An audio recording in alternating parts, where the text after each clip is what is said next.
12 তারিখ সুষ্ঠু নির্বাচনে ধানের শীষ বিজয়ী হলে 13 তারিখ থেকেই শুরু হবে জনগণের জয়যাত্রা, বলেছেন বিএনপি চেয়ারম্যান তারেক রহমান। বৃহস্পতিবার দুপুরে রাজশাহীর মাদ্রাসা ময়দানে নির্বাচনী জনসভায় এমন আশার কথা জানান তিনি।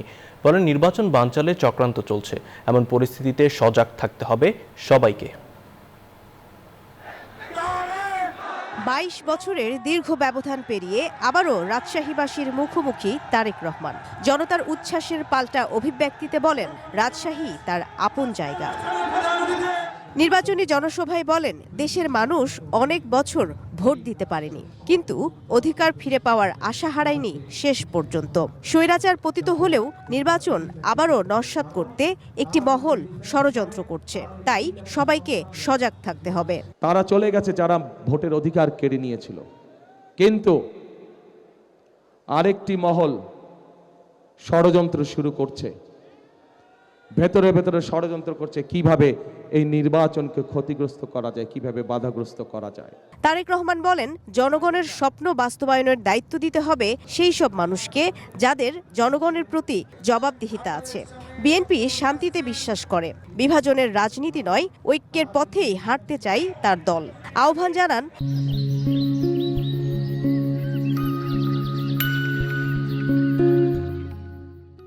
কোনো অনাকাঙ্ক্ষিত ঘটনা ঘটলে যেন তার সুষ্ঠু ও নিরপেক্ষ তদন্ত হয়। কোথাও যদি কোনো অনাকাঙ্ক্ষিত কোনো ঘটনা ঘটে থাকে, অন্তর্বর্তীকালীন সরকার আছে, তাদেরকে বলবো সঠিক সুষ্ঠু তদন্ত করুন, সঠিক সুষ্ঠু তদন্ত করুন।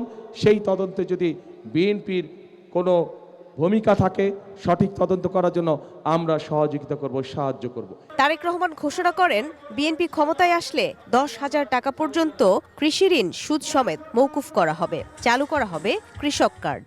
ইনশাল্লাহ আগামী 12 তারিখে ধানের শীষ বিজয়ী হয়ে সরকার গঠন করলে আমরা 10,000 টাকা পর্যন্ত কৃষি ঋণ সুদ সহ মওকুফ করব ইনশাআল্লাহ। আইটি পার্ক, ভোকেশনাল ইনস্টিটিউট, আম সংরক্ষণের হিমাগার নির্মাণের প্রতিশ্রুতিও দেন বিএনপি চেয়ারম্যান। ঘোষণা দেন পদ্মা ব্যারেজ নির্মাণের। বরেন্দ্র অঞ্চলের কথা বলতে গিয়ে তার কণ্ঠে ঝরে আক্ষেপ। নির্বাচনী প্রতিশ্রুতিতে বড় কোনো মেগা উন্নয়ন নয়, বরং কর্মসংস্থান এবং দুর্নীতি দমনের মতো বিষয়গুলোকে অগ্রাধিকার দেন তারেক রহমান।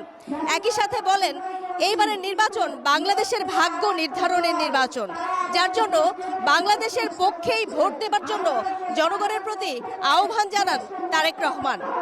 মারুফা রহমান, নিউজ 24, রাজশাহী মাদ্রাসা ময়দান, রাজশাহী।